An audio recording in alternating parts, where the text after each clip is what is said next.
So welcome! I'm so glad you guys made it. So I appreciate you taking the time to come out and listen to my presentation.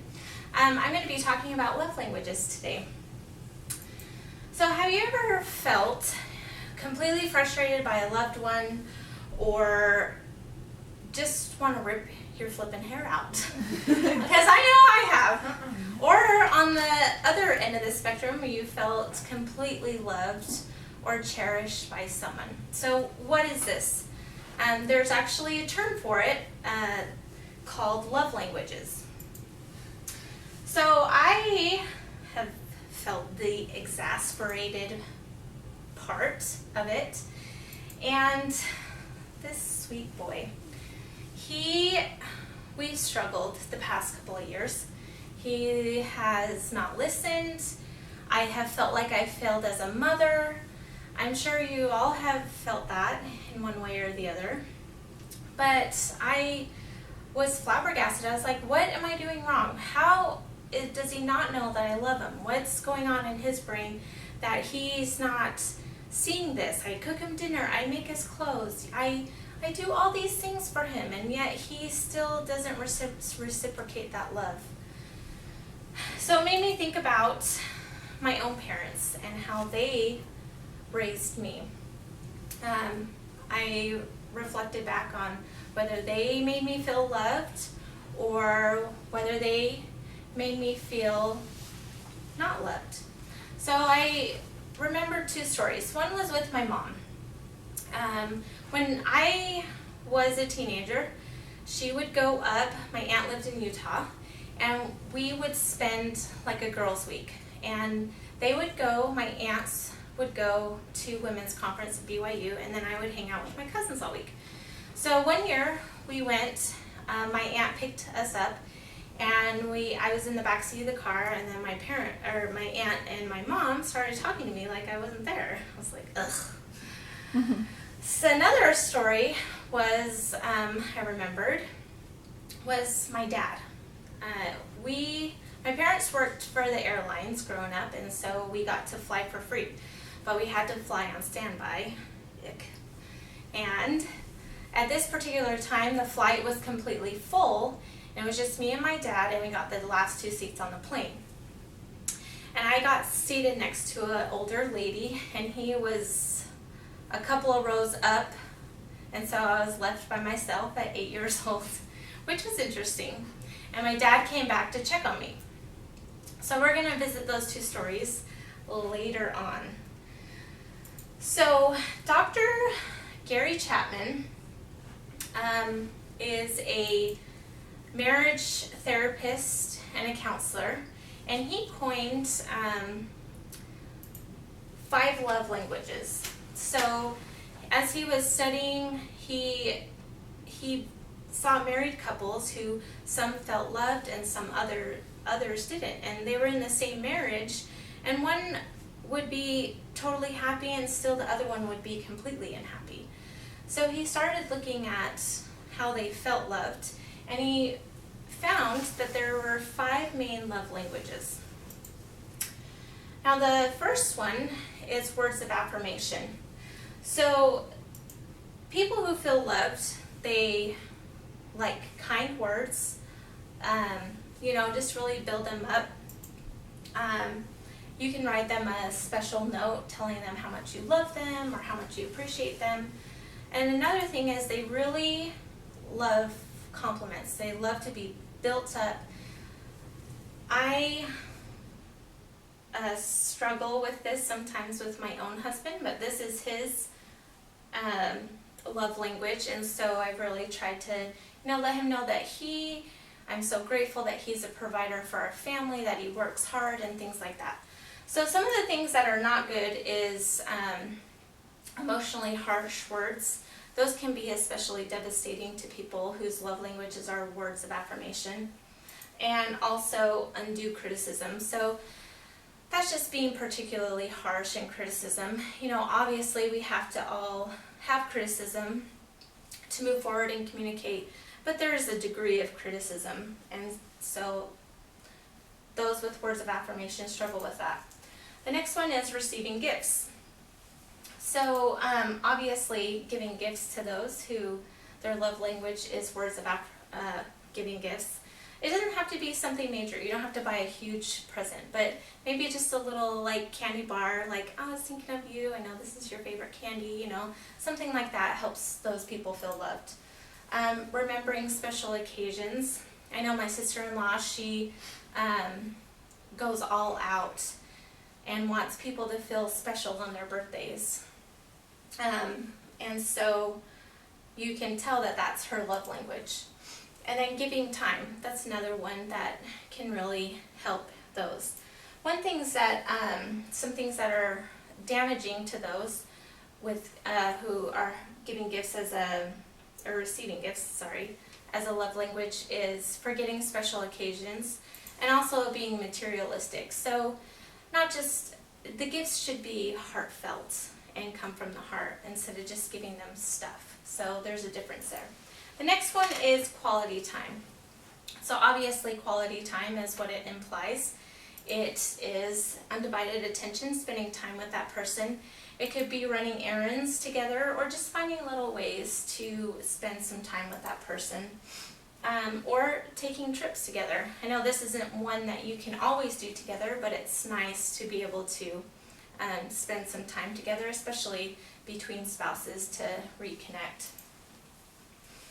Ones that are damaging are isolation, as well as spending too much time with other people. So, you know, for example, if you're a married couple and the wife is always out with her friend and her husband's love language is quality time, he's not going to feel very loved if she's not spending any time with him. The next one is acts of service. So this one is what it implies as well, helping with household chores. Also, what can I do for you? How can I help you is really reassuring. And then also doing those things without being asked. It's something that would really help someone with acts of service. Some damaging items are ignoring that person or ignoring those chores and forgetting promises. So those are things to watch out for.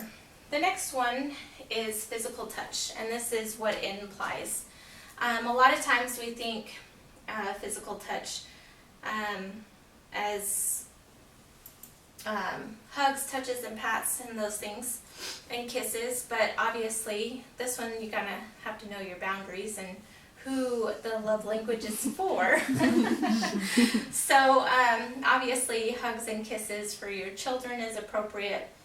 With spouses, intimacy is an important one if their primary love language is physical touch. But also physical touch can be nonverbal cues like smiles or things like that help those people with physical touch as their love language.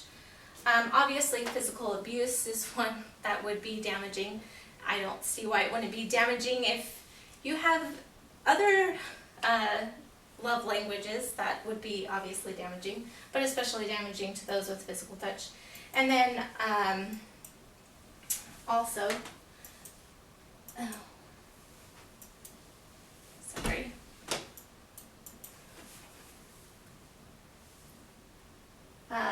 neglect is one that can be especially damaging. Oh boy.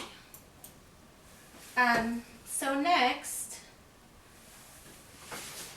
so how do you find out what your love language is?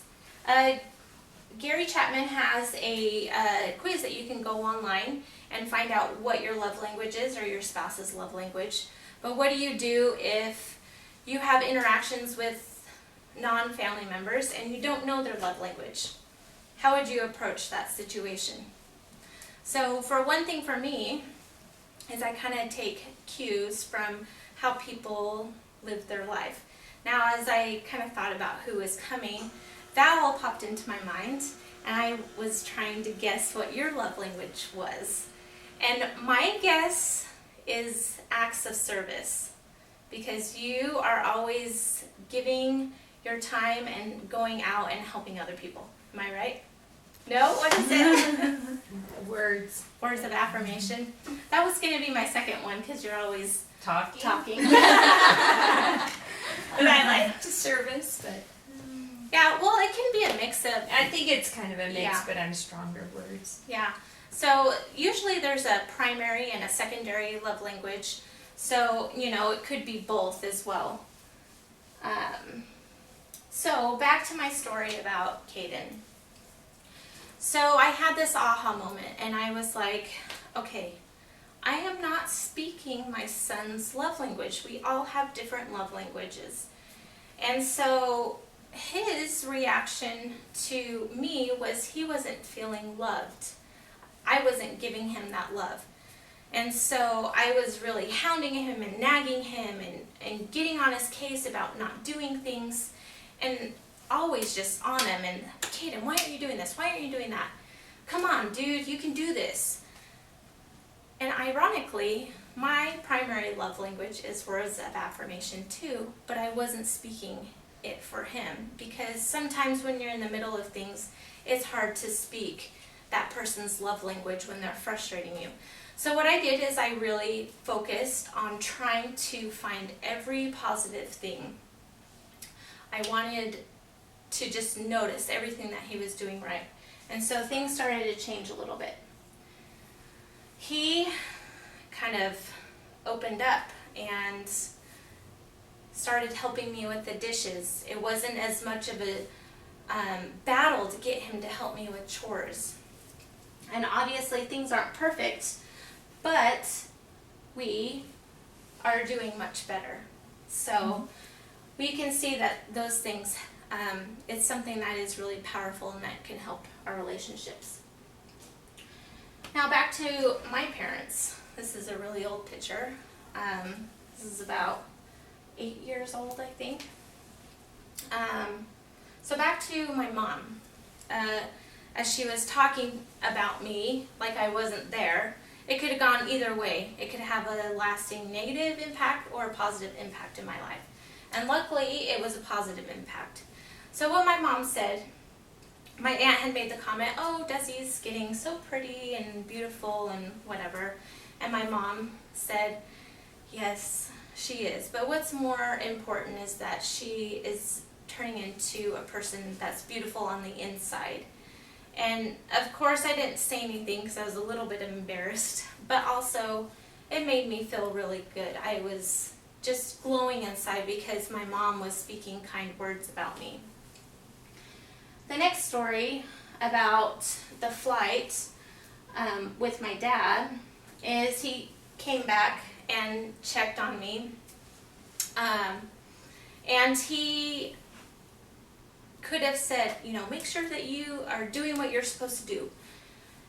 Make sure that you are behaving well. We are employees, you can't act out. But instead he just checked on me, and after the flight, I didn't know that the lady that I was sitting next to came up and talked to him. And he said, thank you for letting my daughter sit next to you, and things like that. But I didn't remember this, but he wrote me a letter about 6 years ago, and he jogged my memory about this experience, and he told me that he was so proud of me and that he was blessed to be my father. And it's something, not only is the memory important, but the words that my dad said to me have such a lasting effect, and I'll remember it for a lifetime. So, everyone speaks different love languages. Go learn a different language, speak it, and fill the world with love. Thank you.